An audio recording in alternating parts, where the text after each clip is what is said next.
First night যে এত সুন্দর হবে চিন্তা করিনি। পাশাপাশি ঘোরাঘুরিও করা হলো এবং খাওয়া দাওয়া হলো জমিয়ে। আর হলো গিফটও পেয়ে গেলাম, ক্রিসমাসের গিফট ফার্স্ট নাইটে পেয়ে গেলাম, দেখতেই পাচ্ছেন। আর জমিয়ে বিরিয়ানি খেলাম আম্মুর হাতের গরুর মাংসের। হ্যালো গাইস, আসসালামু আলাইকুম। সবাই কালী ফকির পৃথিবীতে ওয়েলকাম। আশা করি সবাই ভালো আছেন, আমি আলহামদুলিল্লাহ ভালো আছি আপনাদের দোয়ায়। সো গাইস, এতদিন তো ব্লগ করতে পারিনি, সময় টোটালি পাই নাই। আর পাশাপাশি বিভিন্ন কাজে এমন এতগুলা কাজ ছিল যে বলতে হচ্ছে, পাশাপাশি সবার পরীক্ষাও চলছিল। আর একটু নিজেও রেস্ট নিচ্ছিলাম, যার কারণে আমি ব্লগ কন্টিনিউ করতে পারি নাই। সো আজকে থেকে ভাবলাম রেগুলার করার ট্রাই করবো বলতেছি, কারণ 100% যে আমি করব সেটা আমি শিওরলি বলতে পারতেছি না, কিন্তু চেষ্টা তো অবশ্যই করব। আজকে আমাদের ঘুরতে যাওয়ার কথা আছে বিভিন্ন জায়গায়, দেখি কোথায় যাওয়া যায় কি না। সো সেটা তো আপনাদেরও দেখবেন কোথায় যায় না কি যায় না, কিন্তু গেলেও রাতে সেখানের মধ্যে তো ডিনার অবশ্যই অবশ্যই অবশ্যই করবোই না, বাসায় করব। কারণ মাম্মিকে বলে দিয়েছি মাম্মির হাতের বিরিয়ানি অবশ্যই খাবো ঘরে। আর বাইরে খাবো, দেখি কি করি না করি আপনাদেরকেও দেখবো। আজকে একটা রিলেটিভের বাসায় হচ্ছে নাস্তার, আমরা সবাই বলতে হচ্ছে পার্টি করব। আর ক্রিসমাসের সময় আমাকেও বলছিল যাওয়ার জন্য, সবাইকে আসলে বলছিল। আমি একটু শিখছিলাম যার কারণে তখন যেতে পারি নাই। সো এখন যদি না যাই, আজকে হচ্ছে 31st নাইট, সো সেই সেলিব্রেশনে যদি না যাই তাহলে অবশ্যই বেশি মাইন্ড করবে। কারণ ক্রিসমাসের গিফটটাও ওনাদের পেন্ডিং হয়ে গেছে, যেখানে বলতে হচ্ছে যাওয়ার কথা ছিল এখানের মধ্যে গেছিলাম, গেছিলাম বলতেছি যাই নাই। তো আমার থেকে একেবারে ক্রিসমাসের সেটার জন্য 31st নাইটের পার্টি হিসেবে একসাথে দুটোটা কম্বাইন করে যেতে হবে। সো যাবো, কি কি করি না করি সেটা তো আপনারা দেখবেনই।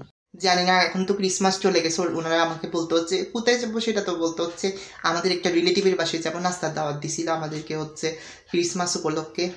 সো তখনও যাই নাই। সবাই বলতে পারেন এমনও যে ক্রিসমাসের গিফট কি জন্য আবার দিচ্ছে, আমরা কি খ্রিস্টান? আমরা অবশ্যই খ্রিস্টান, আমরা হচ্ছি মুসলিম অবশ্যই, কিন্তু তারপরে হচ্ছে বছরের শেষ হিসেবে আর 25 তারিখ সবাই বলতে হচ্ছে গিফট দেয় একজনকে একজন, সেটা একটা ভালো একটা গুড সাইন, দেওয়া উচিত, এমনও দেওয়া উচিত। সো সেটা ফেক না, আমাদেরকে তো দাওয়াত দিছিল, নাস্তার দাওয়াত রিলেটিভদের বাসায়। বলতে হচ্ছে 25 তারিখ ক্রিসমাস ছিল মেবি, সেদিনই দিছিল। সেদিন আমি বলতে হচ্ছে অসুস্থতার কারণে আমি বলছি না আমি যেতে পারবো না।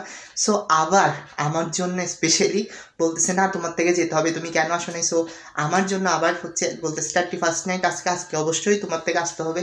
একটু অসুস্থ লাগছিল, তারপর ভাবছিলাম একটু বাইরে ঘুরতে যাব, কিন্তু না, সেটা তো যাওয়া হচ্ছে না, ওনাদের সেখানে যেতেই হবে, না এটা মাইন্ড করবে। সো যাবো, দেখি কি হয়। গিফটটা তো গেছে, কিন্তু আজকে এনজয় করবো, দেখি আপনাদেরকেও দেখাবো কি হয় না হয়। সো গাইস, আমি রেডি হয়ে গেলাম বেড়াতে যাওয়ার উদ্দেশ্যে। আমরা সবাই যাব, বলতে হচ্ছে আমি, আমার ভাই এবং আরও কয়েকজন যাব, আমরা সবাই রিলেটিভের বাসায়। সো দেখতে পাচ্ছেন আমার ফুল লুক এমনই ছিল। সো সেখানে গেলাম এবং সবাই মিলে আড্ডাও দিলাম, এবং হাসি টাটা তো থাকবেই, কোনোখানে যদি বেড়াতে যাই তা তো হবেই, মাস্ট বি। এবং পাশাপাশি নাস্তা এসবই দিয়েছিল, যে আপনাদেরকে এখন দেখাচ্ছি আমি। এই সব ছিল নাস্তার মধ্যে। আমি বুঝছি না এই শীতের মধ্যে কেন আইসক্রিম দিল, যাক আমি খাই নাই। কিন্তু পাশাপাশি দেখলাম ক্রিসমাস গিফট তো সেদিন আসেনি, যার কারণে আবার আমার জন্য রেখে দিয়েছিল এবং সবাইকে আবার দেওয়া হয়েছিল গিফট। এবং সেটা আমি আনবক্সিংও করবো, সেটা আপনাদেরকে দেখাবো। হয়েছে দেখতে পারতেছেন আয়াত, আমার ছোটো ভাইটা হচ্ছে সব সময় গিফট বলেন সব কিছু আনবক্সিং করতে ওর থেকে যে এত খুশি লাগে তা আমি আর কারো থেকে দেখি না এমন খুশি হতে। সো আনবক্সিং করবে, ও কাউকে ধরতে দিচ্ছে না, বলতেছে ওই আনবক্সিং করবে, ওই করবে। সো কী করার আছে, বাসায় আসার পর ও দিয়ে আনবক্সিং করা হলো। সো দেখতে পারতেছেন ও নিজেই খুলতেছে, একটা একটা করে স্লোলি করে খুলবে ও, আর কাউকে ধরতে দিবে না। আমি এক্সাইটমেন্ট দেখি কি গিফট দিয়েছে ক্রিসমাস উপলক্ষে, তখন তো দিতে পারি আমি যাই নাই, যার কারণে আবার আমি আসার জন্য তো দাওয়াত দিছে, আপনাদেরকে বলছিলাম। সো দেখতে পাচ্ছেন কি দিয়েছে, খুলি। আমি নিজে এক্সাইটমেন্ট। হ্যাঁ, একটা গ্লাস দিয়েছে, যাক গিফট যাই হোক না কেন, কিন্তু গিফটটাই ইম্পর্টেন্ট, যেই দেখ না কেন, বা ছোটো হোক বা বড়ো হোক, কিন্তু দেওয়াটাই হচ্ছে মেন। দেখতেই পাচ্ছেন গিফট আমাকেও দেওয়া হয়েছিল একটা গ্লাস, তারপর হচ্ছে আমার ভাইকেও দেওয়া হয়েছিল ঠিক সেম। আর সবাইকে এমনই গিফট দিয়েছিল, আমাকে, আমার ভাইকে, বোনদেরকে, সবাইকে, মানে যারা গেছিলাম আমরা সবাইকেই ঠিক সেম এই গিফটটা দেওয়া হয়েছিল। বলতে হচ্ছে আমাকে সবাইকে আলাদা আলাদা সাথে সাথে একটা ফ্লাওয়ার, যেটা দেখতেই পাচ্ছেন সেটাও দেওয়া হয়েছে, এবং আপনারা দেখতে পাচ্ছেন আমার হাতে এই গ্লাসটা, এটাই পেয়েছিলাম। সো ভালোই লাগছিল, আর যথেষ্ট মজা করলাম আজকে 31st নাইট উপলক্ষে, যথেষ্ট করলাম ফ্যামিলি। সো গাইস, বাসে এসে গেলাম, কাপড়ও চেঞ্জ করে ফেললাম, আবার আগের মতো কাপড়ও পরে ফেললাম, এবং এখন রাতও হয়ে গেছে। আর আসছিলাম হচ্ছে কতক্ষণ হয়ে গেছিল, তবে এসে গেছিলাম আমরা 8টা বাজে, এখন বাজতেছে ঠিক 10টা।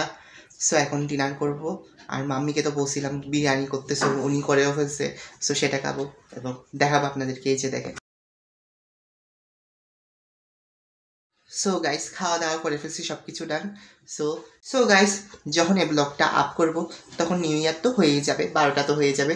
So happy new year. সবার থেকে আমার ভিডিওটি ভালো লাগলে সবাই লাইক কমেন্ট সাবস্ক্রাইব করবেন এবং দেখতে থাকুন আলিফ ওকে।